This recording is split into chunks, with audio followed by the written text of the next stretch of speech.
Kak. Waalaikumsalam, dengan Mbak siapa? Alia Sawitri, biasa dipanggil Alia, Kak. Mbak tahu tempat ini dari siapa sebelumnya? Rekomendasi dari temen, Kak. Oke, apakah Mbak udah merasa nyaman? Sudah, Kak. Oke, saya lihat muka Mbak terasa sedih sekali. Apa yang Mbak alami saat ini? Akhir-akhir ini saya banyak masalah, Kak, di kampus. Oke, sebelumnya Mbak udah pernah mengikuti sesi konseling belum? Belum, Kak. Ini pertama kalinya saya mengikuti sesi konseling. Oke, saya bakal jelaskan konseling itu apa. Jadi, konseling itu proses pemberian bantuan kepada individu untuk menyelesaikan atau membantu individu tersebut menyelesaikan masalahnya. Jadi, dalam sesi konseling individu itu ada kesepakatan waktu biar sesi konselingnya berjalan dengan efisien dan tidak membuang-buang waktu.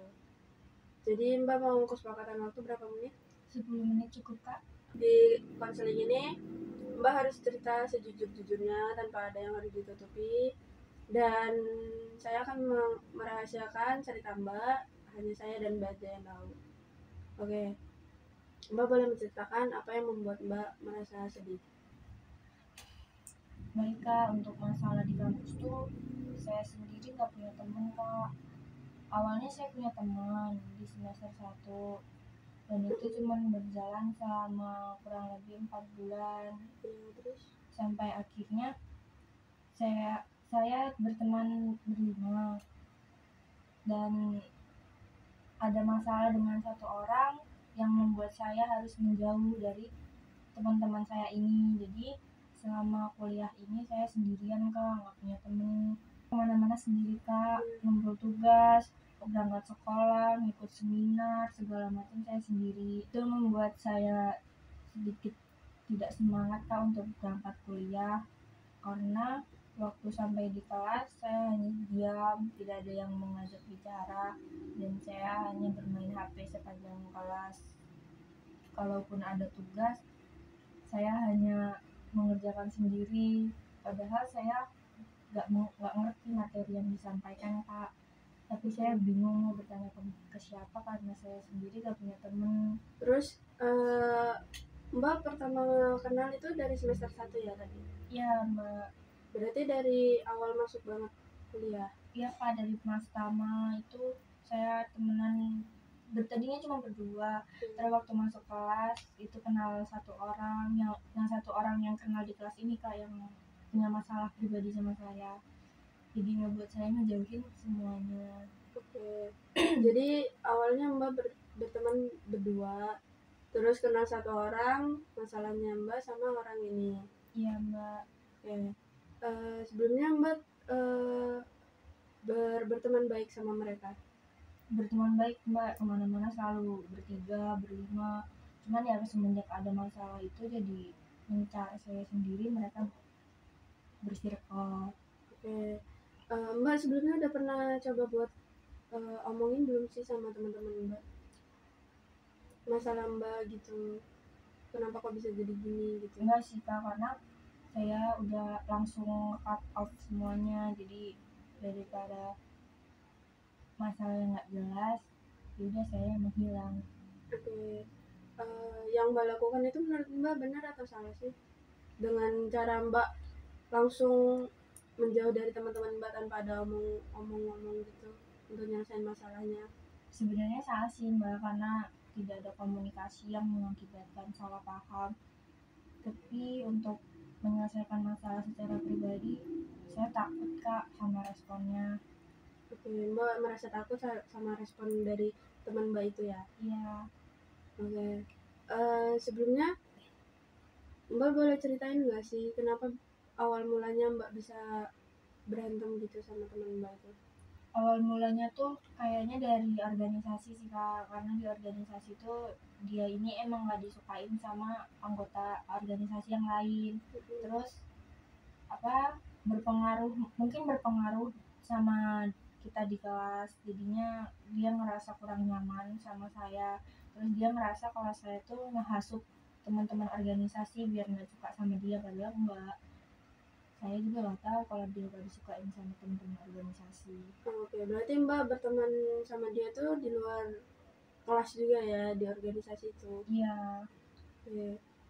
Sebelumnya Di organisasi itu Mbak selalu sama dia atau sendiri-sendiri gitu? Dari awal ikut organisasi selalu sama dia Mbak, dia yang ngajak saya berangkat organisasi bareng. Terus di tengah-tengah itu ya masalahnya itu muncul Mbak. Oke. Mbak merasa masalahnya hanya itu atau ada yang lain jadinya Mbak buat apa Mbak sama dia berantem gitu? Kalau saya pribadi sih cuman itu Kak ngerasanya, nggak tahu kalau dari dianya mungkin ada sifat saya yang kurang dia suka, jadi dia berlaku sedemikian rupa. Oke. Eh, Mbak boleh coba buat omongin lagi ke teman Mbak. Cuma kalau Mbak merasa takut untuk respon yang Mbak dapat, itu sebenarnya cuma pemikiran Mbak aja. Mbak bisa coba aja ngobrol berdua, nanya kenapa masalahnya gitu, biar nggak jadi salah paham kayak gini. Mbak sadar nggak sih kalau kayak gini ini bisa buat salah paham dari Mbak sama teman Mbak? Sadar sih Kak. Oke. Mbak bisa coba ngajak ngobrol kalau Mbak udah siap. Mbak nggak usah mikirin responnya di mana, yang penting kan Mbak bisa tahu inti masalahnya di mana. Mbak ada niatan nggak sih buat ngajak dia ngobrol gitu?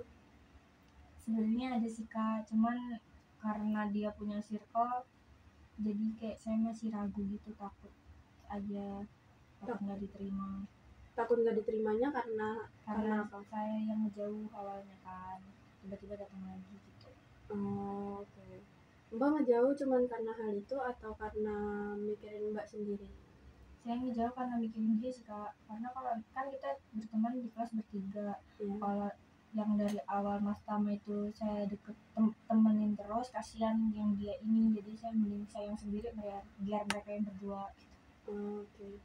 Jadi Mbak milih menjauh biar mereka nggak sendiri-sendiri, Mbak aja yang sendiri gitu. Iya Kak. Tapi Mbak tahu nggak konsekuensinya kalau Mbak ngejauh gitu? Enggak Kak. Itu bisa ngebuat Mbak ngerasa sendirian, kemana-mana sendiri. Padahal kalau Mbak ngobrolin berdua masalah Mbak apa sama teman Mbak bisa menyelesaikan masalahnya.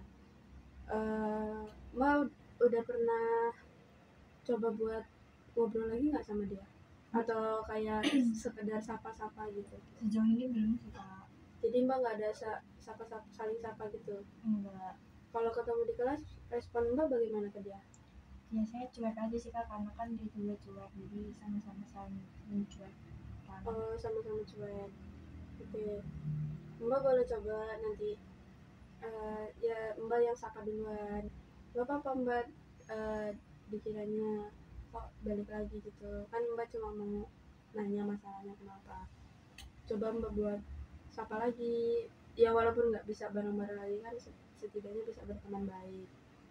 Mbak tahu nggak sih Mbak itu setelah sama dia bakalan lama karena Mbak kan baru semester kedua sekarang, masih ada semester berikutnya yang Mbak harus bareng-bareng terus sama dia sekelas. Nggak apa-apa Mbak nggak bisa berteman lagi, setidaknya Mbak nggak punya musuh gitu. Ya Kak, bakal saya coba. Oke. Abis dari sini yang apa yang bakal Mbak ambil buat kedepannya? Mungkin saya akan mengajak mereka untuk berbicara, ngobrol secara langsung buat menyelesaikan masalahnya Kak. Apa yang bakal Mbak tanyain ke mereka? Mungkin nanya kabar, di situ ngobrol tentang masalah yang sebelumnya agar ketemu titik permasalahannya ada di mana Mbak. Oke.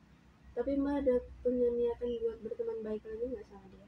Ada Mbak, cuman Takutnya? aku tidak diterima. Tahu dia ada terima. Oke. Eh, Mbak udah tahu jalan keluarnya gimana. Mbak bisa bisa ajak ngobrol dia. Kalau Mbak ada niat untuk berteman baik lagi, coba sesekali buang ego Mbak buat minta maaf duluan. Nggak ada salahnya Mbak minta maaf duluan walaupun Mbak nggak tahu salahnya di mana. eh Abis ini Mbak boleh nanti konsultasi lagi ke saya. kalau Mbak sudah merasa siap untuk ngobrol sama teman Mbak. Terus gimana Mbak perasaannya? Sudah lega Kak. Sudah lega. Oke. Mungkin karena waktunya sudah mau habis, sesi konselingnya bakal berakhir.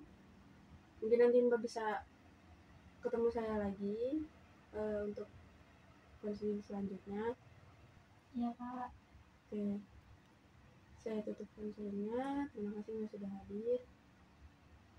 Saya pamit Kak. Assalamualaikum. Waalaikumsalam warahmatullahi wabarakatuh. Audio Jungle.